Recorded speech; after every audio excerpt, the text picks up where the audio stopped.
Where do you want to begin?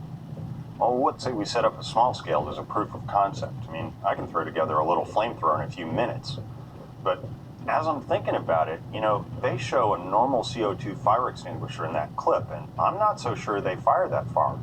Easy enough to figure out. We've got one downstairs. You just throw up the gauge and see how far it propels. Okay.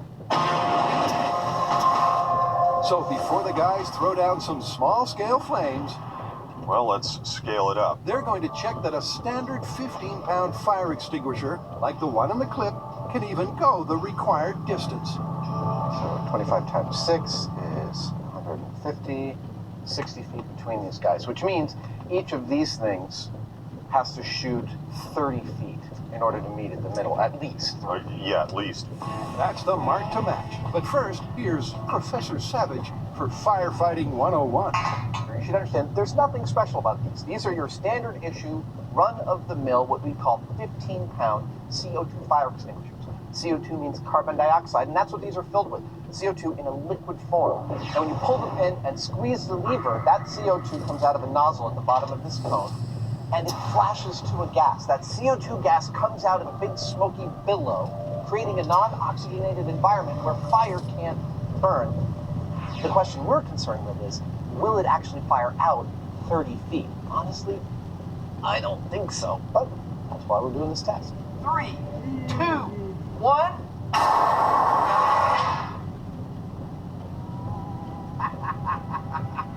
think that was pretty far. The target to get this myth over the first hurdle was around 30 feet.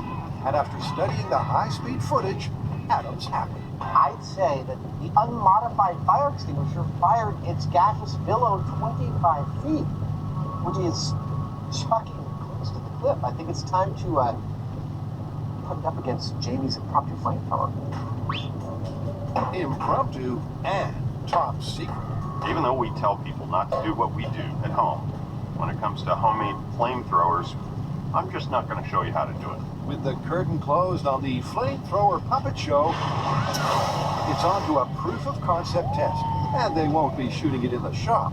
Obviously, we can't be squirting lit gasoline around inside M5, so we've come to the San Francisco Fire Department Treasure Island Training Facility. I am ready to do battle with the Heineman. And we're going to do it here.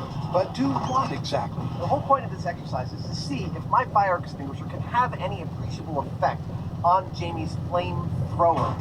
And to do it, he'll be wearing the full fireproof suit, or what he likes to call his dancing suit. How do you want to do this thing?